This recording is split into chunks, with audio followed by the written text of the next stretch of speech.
हातकणंगले तालुक्यातील शिरोली पुलाची गावात प्रसाद हॉटेलच्या पिछाडीला आसिफ शेख राहतात।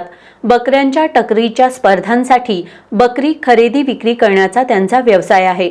त्यांच्याकडील बकऱ्यांवर परिसरातील काही भटक्या तसंच पाळीव कुत्र्यांकडून सातत्याने हल्ले होत आहेत। मंगळवारी सायंकाळी भटक्या कुत्र्यांनी केलेल्या हल्ल्यात एका बकऱ्याचा मृत्यू झालाय। आत्तापर्यंत 3 वेळा कुत्र्यांनी हल्ले करत 3 बकरी ठार केली आहेत। शेख यांच्याकडील स्पर्धेसाठीची बकरी सुमारे 1.5 लाख रुपये किमतीला विकली जातात। याचा विचार केला तर त्यांचं आत्तापर्यंत 4.5 लाख रुपयांचं नुकसान झाल्याचं शेख यांनी सांगितलंय।